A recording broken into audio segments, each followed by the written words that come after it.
Hello everybody, Jose Rodriguez here, and welcome to a very chilly Saturday evening. It's been sleeting for the last couple of days and the temperature has not gone above freezing. So yeah, I think I'm not going to go anywhere today or tomorrow. But in this video, I'm going to try to cover some of the lingo that we use. In other words, some of the terminology that we use in the printing world, especially for photo printers. Now, this will help you get your point across a lot easier if you are asking someone for help with a printing problem. If you know what the terminology is, they will then be able to understand what it is that you are asking. It's very important. But anyway, let's go ahead and begin. Driver. Now, what is a driver? Driver is a software that you install on your computer that will then act like a conductor. It will operate your printer. It will take the information from your editing application. We're talking about images here, or text, or anything you're going to print. The information from your computer, it goes through the driver, and the driver that transmits it via USB or Wi-Fi or network cable to the printer. And the printer will then go ahead and produce that print. In this case, this is a purge sheet from Qimage. Firmware.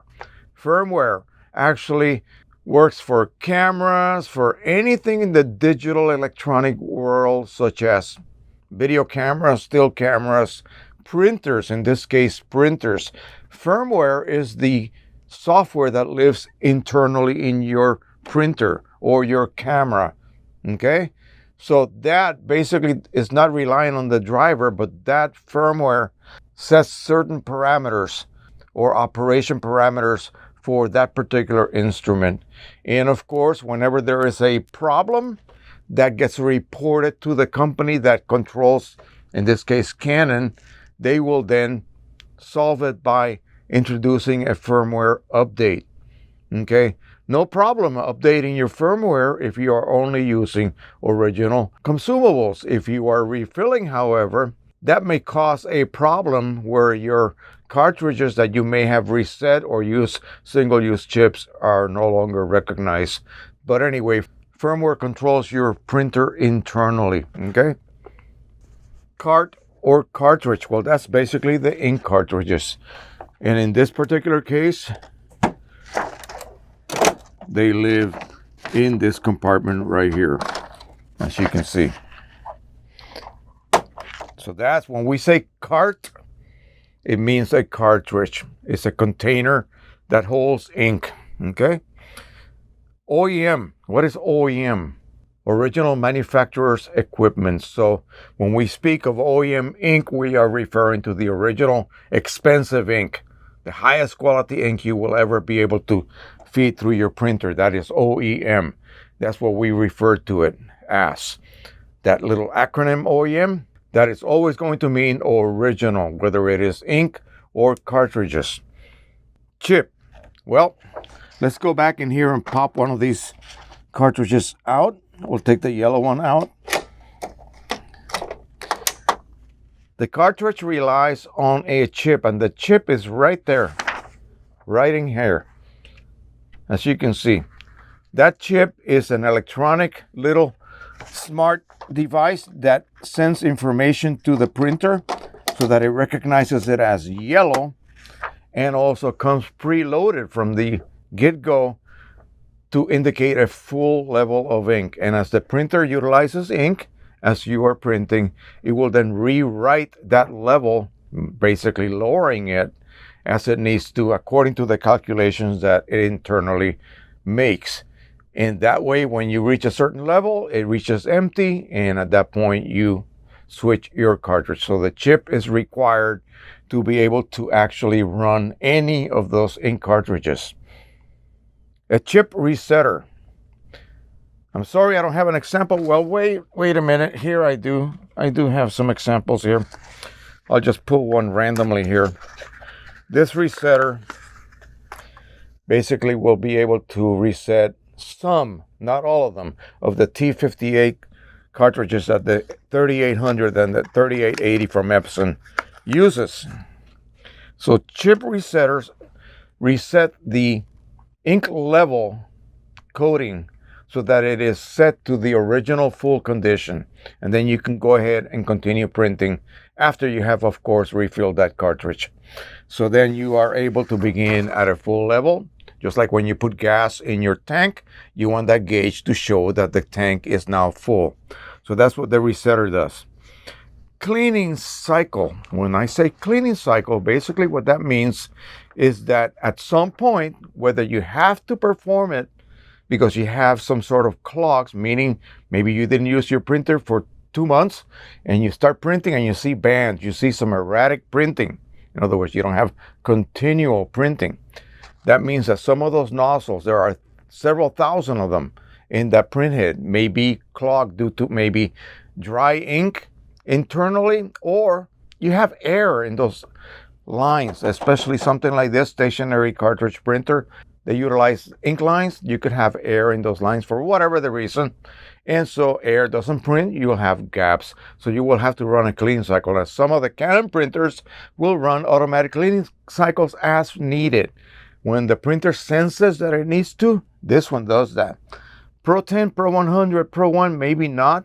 Maybe those are a little bit more on a schedule type system. But nevertheless, they will run those cleaning cycles. And what's actually taking place is that the printhead gets parked over that purge unit. And that's always universally located on the right side of the printer chassis. The nozzle plate underneath that printhead will attach to the purge unit. There is a gasket that will seal against it, and underneath that there is a pump that will create a vacuum, and then ink is then sucked out of the printhead, basically physically, and that should clear out any kind of clogs that you should be experiencing, either because of environmental conditions. Maybe you live in the desert and it's very, very low humidity and you didn't print for a week. You may end up with slightly dried nozzles, and those nozzles need to be purged by sucking ink directly through the printhead via that vacuum system. So it's not a mechanical pressurized system. Ink is not being forced through. It is being sucked out. Okay. Now, one very critical thing, if the cleaning cycles seem like they are not really effective, it could be that the gasket is no longer sealing against that printhead nozzle plate.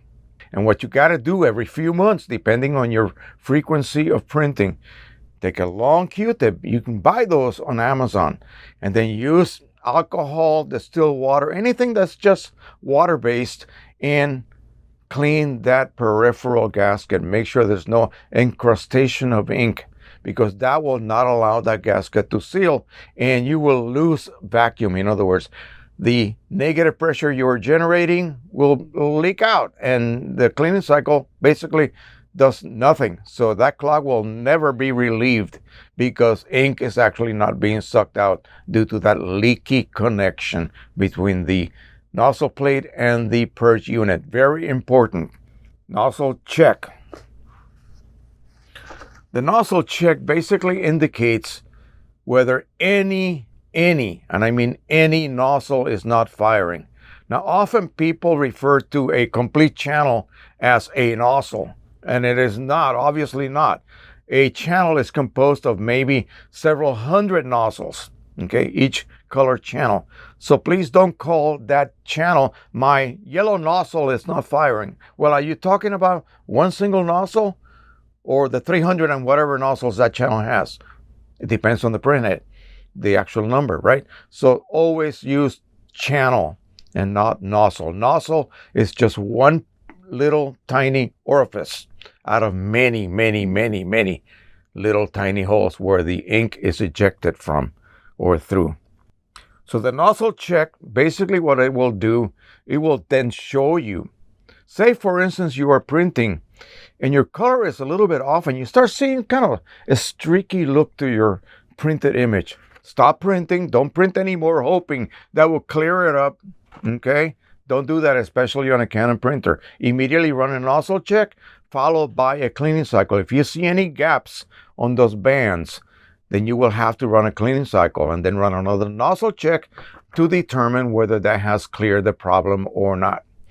Quite often, if it's something that maybe took 3 to 4 or 5 months to develop, that's your fault, right? Let the printer sit after that cleaning cycle. Let it sit. Come back hours later and run that nozzle check.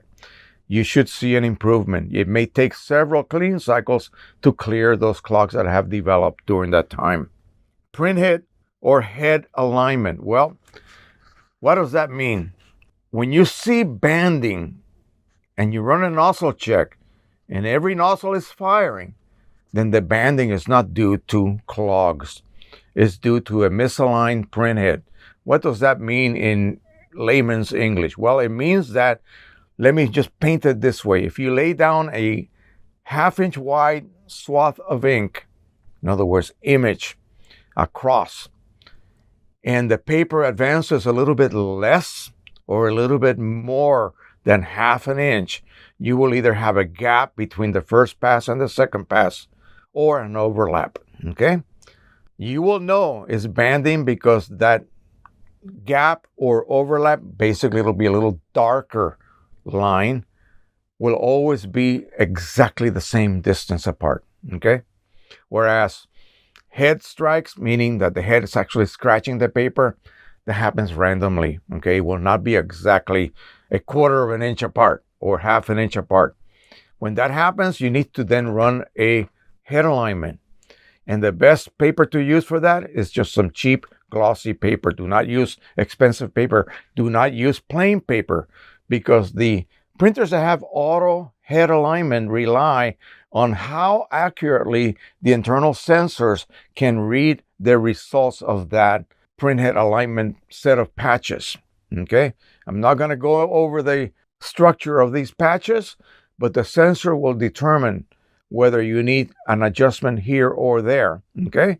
And the only way that it sees it really, really clearly to be able to do a really, really good job is to use glossy paper. This kind of paper will cause ink wicking, and that will hide any defects that may have been there. They cannot be detected. The sensor will think everything is good and nothing gets solved, okay? You need to use glossy paper. Finish it, and once it is done, it will tell you it was successful.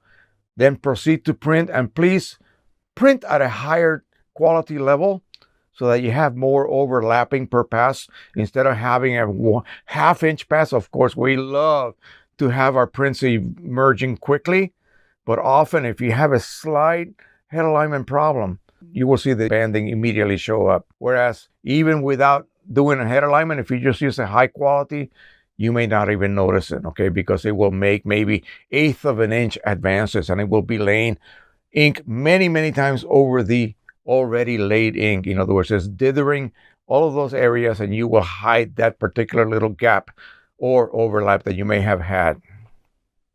Platen. The platen is that metallic strip that you see all the way across. It has a bunch of little rollers, and that helps hold that paper down as the paper is advancing forward so that you can print on it, okay?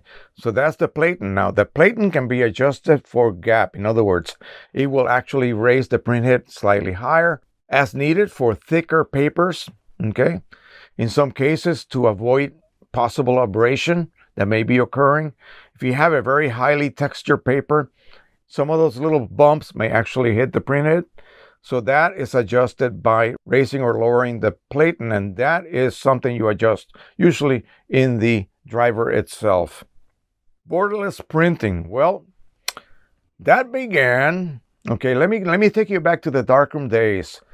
In the darkroom, we had an easel that always added a border. We used to have some vacuum easels for if you wanted to print something borderless, you enlarge that image beyond the edges, and you had a borderless print after you develop it. Well, when the quick labs in these drugstores and camera shops became very popular, these 1-hour labs, they were loaded with 4-inch wide rolls of paper. And so that created 4x6 prints out of your 35mm film. That was borderless, and people loved that. So when inkjet printers for photography became available, people started demanding borderless printing. For that, the driver has to enlarge that image so that it actually extends beyond the edges of that particular paper. And that particular paper size better be one of the standard sizes found in your drop-down menu for sizes, okay? What it does, it will extend the size of the images and it will print beyond the edges. Where does that ink go? Well, it goes on those little sponges that live right underneath the platen, okay?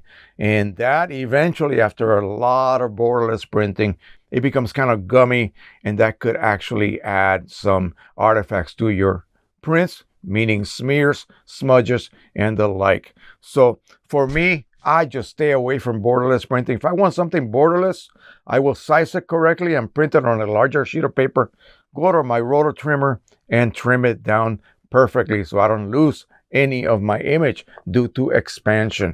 If you try to do the minimal expansion, because printers do not position the paper exactly perfectly in the same spot every single time, you may end up with a slight white sliver of a border randomly every once in a while, okay? So keep that in mind. You have to have enough expansion to take into account any error positioning of that paper, and that happens all the time, okay? Keep that in mind. All right, so we discussed the perch and parking station. Like I said, that is where the print head will rest and also where it will perform the cleaning cycles. It attaches very quietly. You will have vacuum being activated. A certain amount of ink will be sucked out of it. The print head will lift up, will move slightly to the left. You will hear the whirling action of the pump. That's the noise you hear. That's not actually when it's removing ink or sucking ink out of the printhead. That is removing the ink that has collected on that perch unit ceramic porous sponge, as they call it. It drains through the pump and it gets collected into your waste ink cartridge, or in the case of printers that have cartridges that write on the printhead, it goes into the internal ink pads. And when those become full, in other words, fully saturated, the printer will stop working. You'll have to have a service. Perch pump, that lives underneath the perch unit or the parking station, and it's one of those peristaltic type pumps. It rotates like that, and so it is a very efficient way to create vacuum and to also drain that perch unit in case there's any buildup of ink, okay? These printers will do that prior to any print job to make sure there's nothing sitting on that perch unit, because if there is a puddle of ink, it will be easily picked up by the nozzle plate and then smeared all over your prints. Well, we don't want that to happen, correct? So when you hear that noise, it's not really performing another cleaning cycle. I know, horrors, right? No, it's actually draining that perch unit of any buildup it may have, whether it has it or not, okay? So that's a good thing. ICC or ICM media profile. Well, those are the profiles that we use. And what does a profile do?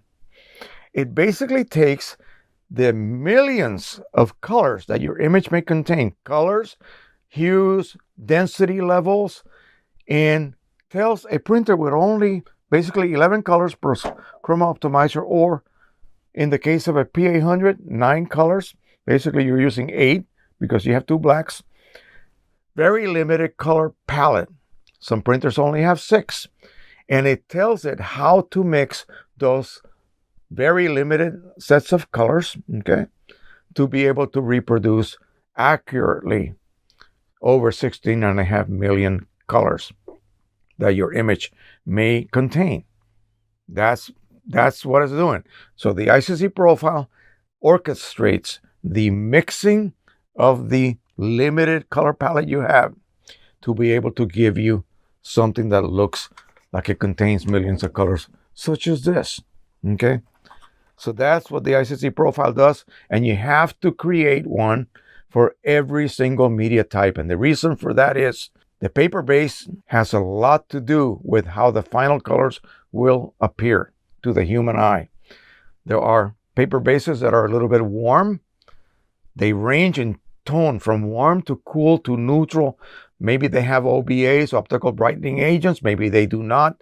So each paper type with its Custom coding requires a custom profile so that it outputs as close to identical as possible.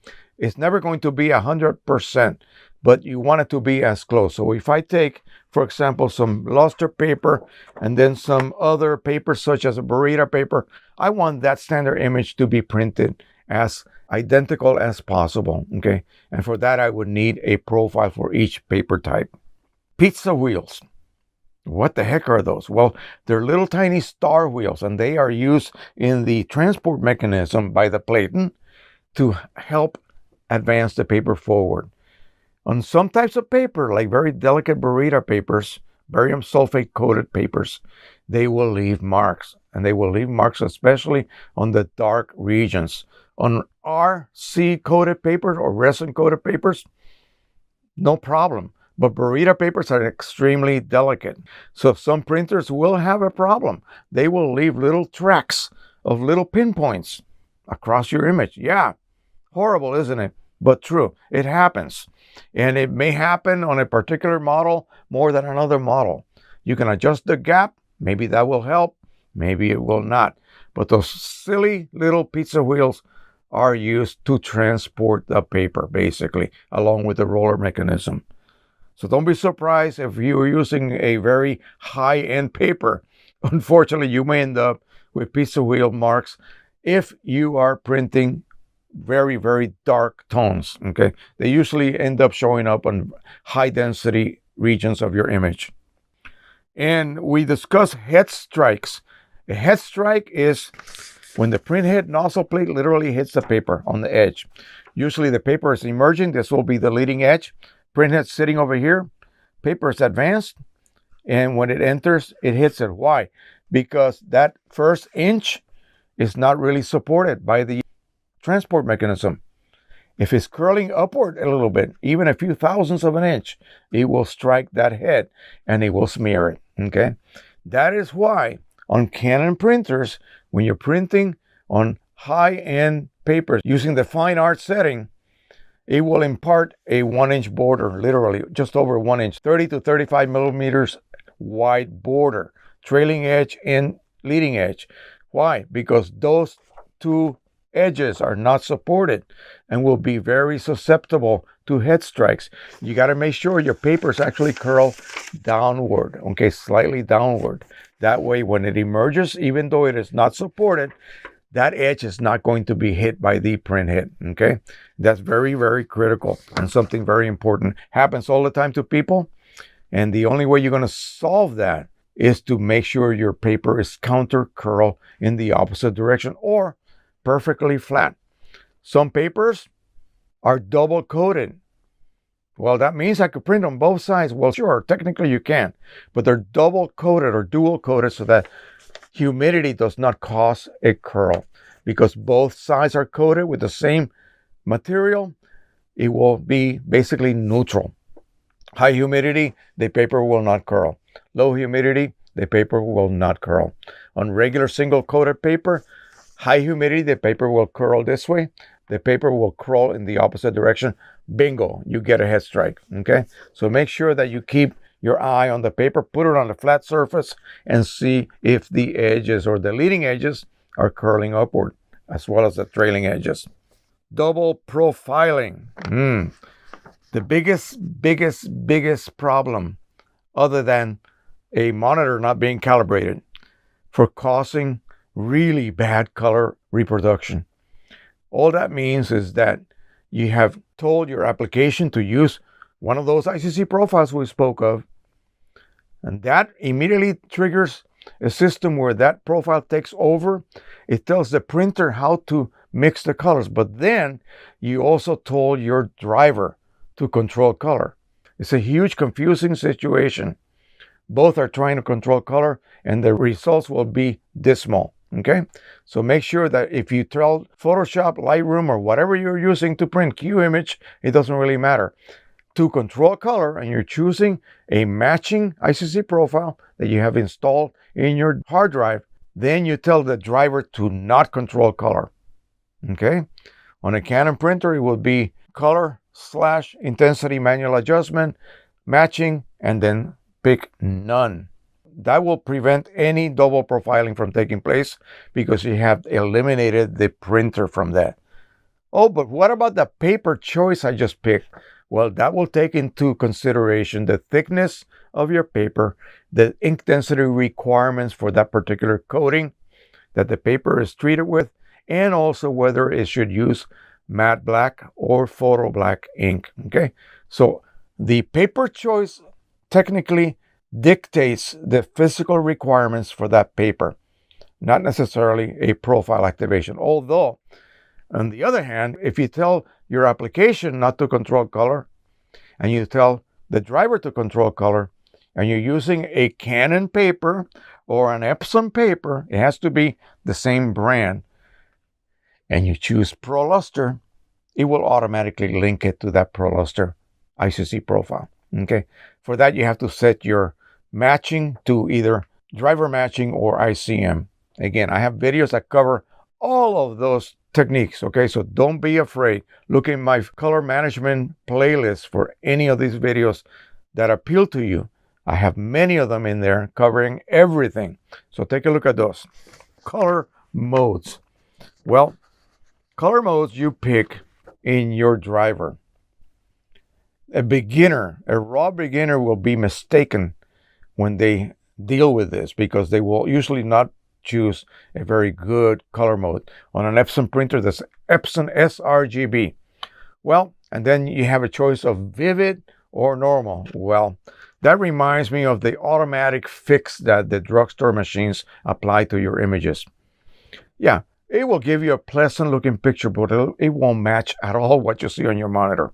Okay, because it's auto-correcting your image. So what you need to do in an Epson printer or a Canon printer, if you want the printer to control color, the driver that is, to control color, and you're using a matched paper that is listed on that particular driver, ICM.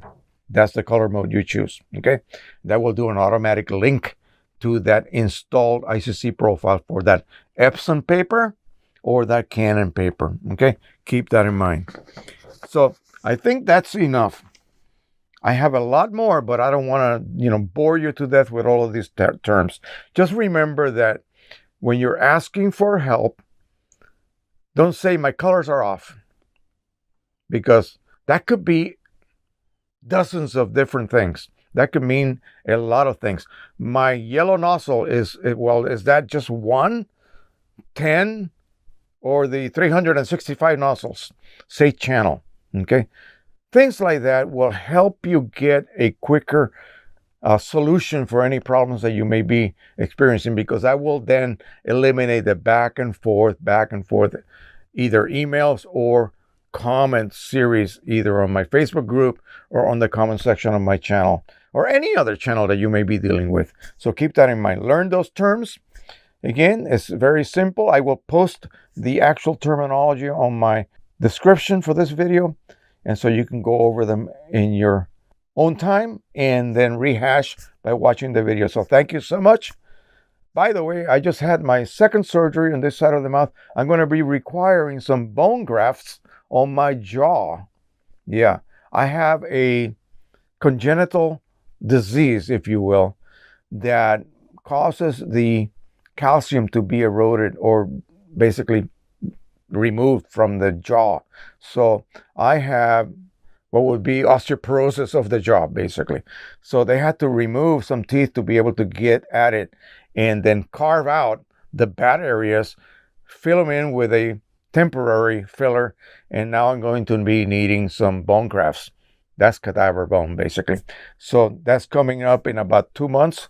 I'm able to speak. I took a lot of Tylenol today to be able to do this tonight for you guys.